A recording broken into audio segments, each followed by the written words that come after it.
Assalamualaikum warahmatullahi wabarakatuh. Perkenalkan, saya Arcelia Yoel Evelina Reviandi dari Prodi Manajemen S1, nomor induk mahasiswa 0450161194. Ya, di sini saya akan sedikit menjelaskan mengenai COVID-19, berikut gejala, orang yang rentan terkena, cara penularannya, dan juga cara pencegahannya. Seperti yang kita ketahui, awal mula munculnya pandemi dan yang kita sebut COVID-19 ini berasal dari kota Wuhan di Cina pada akhir Desember 2019 lalu. Virus ini menular dengan cepat ke berbagai wilayah lain di Cina dan juga sebagian besar negara di dunia ini termasuk di Indonesia. Hal ini membuat beberapa negara menetapkan kebijakan lockdown untuk mencegah penyebarannya. Nah, apa sih virus corona atau virus COVID-19 ini? Nah, virus corona ini merupakan virus yang menyerang sistem pernafasan. Penyakit yang disebabkan infeksi oleh virus ini disebut COVID-19. Oleh karena itu, infeksi virus corona ini disebut juga infeksi COVID-19. Apa sih penyebabnya? Infeksi virus corona atau COVID-19 ini disebabkan oleh coronavirus, yaitu kelompok virus yang menginfeksi pernafasan. Pada banyak kasus, virus ini hanya menyebabkan infeksi ringan, seperti flu. Tapi, virus ini juga bisa menyebabkan infeksi pernafasan berat, seperti infeksi paru-paru, MERS, atau juga bahkan SARS, dan juga bisa menimbulkan kematian. Ada dugaan bahwa virus corona awalnya ditularkan dari hewan ke manusia. Tapi kemudian seiring berjalannya waktu, diketahui bahwa virus corona ini juga menyebar dari manusia ke manusia lainnya. Seseorang bisa tertular virus ini melalui berbagai cara. Contohnya, tidak sengaja menghirup percikan ludah atau droplet yang keluar saat penderita COVID-19 ini batuk atau bersin. Yang kedua, memegang mulut, hidung, atau mata tanpa mencuci tangan terlebih dahulu setelah menyentuh benda-benda yang terkena cipratan ludah penderita COVID-19. Yang ketiga, ada kontak jarak dekat dengan penderita COVID-19, misalnya bersentuhan atau berjabat tangan. Oleh karena itu, pemerintah Indonesia menerapkan protokol kesehatan untuk menanggulangi dan mencegah terjadinya penyebaran COVID-19 ini. Nah, virus COVID-19 ini dapat menginfeksi siapa saja. Efeknya bahkan akan lebih berbahaya dan fatal jika terjadi pada lanjut usia, ibu hamil, dan orang yang memiliki penyakit tertentu atau yang memiliki komorbid. Rokok atau orang yang daya tahan tubuhnya lemah. Nah, apa aja sih gejala-gejala yang pada orang penderita COVID ini rasakan?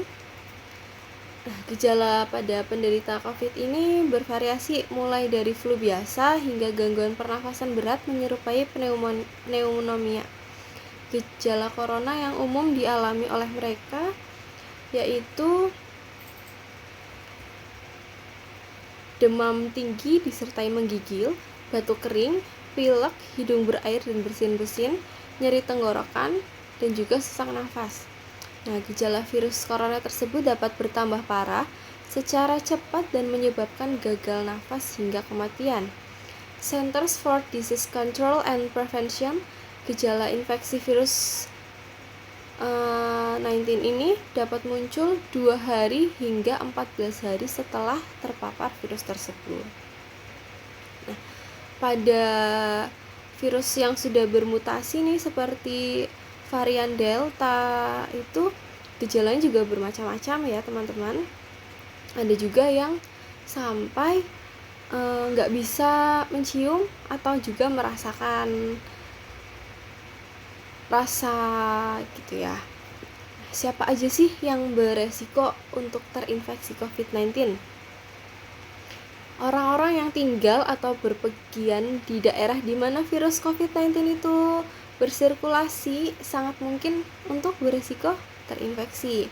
Mereka yang terinfeksi adalah orang-orang yang dalam 14 hari sebelum muncul gejala melakukan perjalanan dari negara yang terjangkit atau yang kontak erat, seperti anggota keluarga, rekan kerja, atau tenaga medis yang merawat pasien sebelum mereka tahu pasien tersebut terkena infeksi COVID-19. Nah, petugas kesehatan yang merawat pasien yang terinfeksi COVID-19 ini berisiko lebih tinggi dan harus konsisten untuk melindungi diri mereka sendiri dengan prosedur pencegahan dan pengendalian infeksi yang tepat. Nah, sekarang gimana sih kok kita bisa terinfeksi COVID-19? Nah, seorang dapat terinfeksi dari penderita COVID-19. Penyakit ini dapat menyebar melalui tetesan kecil droplet dari hidung mulut saat batuk atau bersin. Terus droplet itu kemudian jatuh pada benda di sekitarnya. Kemudian orang tersebut menyentuh benda yang sudah terkontaminasi dengan droplet tersebut, lalu orang itu menyentuh mata, hidung, dan juga mulut. Maka orang itu dapat terjangkit atau terinfeksi COVID-19. Atau juga bisa seseorang terinfeksi COVID-19 itu ketika tanpa sengaja menghirup droplet dari penderita lain. Nah, ini salah satu penyebab mengapa kita penting untuk menjaga jarak hingga kurang lebih 1 meter dari orang yang sakit dan tidak lupa untuk memakai masker ketika bepergian keluar rumah. Nah, sampai saat ini para ahli masih terus-menerus melakukan penyelidikan untuk menentukan sumber virus, jenis paparan, dan cara penularannya. Nah, gimana sih untuk mencegah penularan virus corona ini supaya kita tetap sehat dan tetap bisa beraktivitas tanpa ada gangguan yang menyebabkan kita untuk terhambat untuk melakukan aktivitas kita? Yang pertama, pemberian vaksin COVID-19 yang saat ini sudah berjalan di Indonesia oleh pemerintah, yaitu vaksin 3 kali, vaksin pertama, vaksin kedua, dan juga vaksin booster. Yang kedua, menjaga kesehatan dan kebugaran agar stamina tubuh tetap prima dan sistem imunitas atau kekebalan tubuh meningkat. Yang ketiga, jangan lupa untuk mencuci tangan dengan benar secara teratur menggunakan air dan sabun atau memakai hand sanitizer ya yang ada kandungan alkoholnya. Mencuci tangan sampai bersih selain dapat membunuh virus yang mungkin ada di tangan kita, tindakan ini juga merupakan salah satu tindakan yang mudah dan murah. Sekitar 98% penyebaran penyakit bersumber dari tangan kita. Karena itu menjaga kebersihan adalah hal yang sangat penting.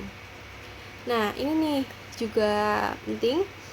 Ketika kita batuk dan bersin, tutup hidung dan mulut kita menggunakan tisu atau lengan atas bagian dalam. Nah, atau juga bukan dengan telapak tangan ya. Kalau telapak tangan seperti ini, nanti setelah itu kita memegang benda-benda di sekitar kita, nanti orang-orang akan tertular. Takutnya kita ada penyakit apa gitu, nanti orang lain bisa tertular. Nah, selanjutnya kita harus menghindari kontak dengan orang lain atau bepergian ke tempat umum. Di rumah aja, kalau nggak terlalu penting nggak usah keluar rumah. Hindari menyentuh mata, hidung dan mulut atau segitiga wajah. Menggunakan masker dengan benar, membuang tisu dan masker yang sudah digunakan ke tempat sampah dengan benar, lalu mencuci tangan. Oke. Sekian yang dapat saya sampaikan, kurang lebihnya mohon dimaafkan. Bila ada kritik dan saran, boleh silakan disampaikan di kolom komentar aja. Terima kasih. Wassalamualaikum warahmatullahi wabarakatuh.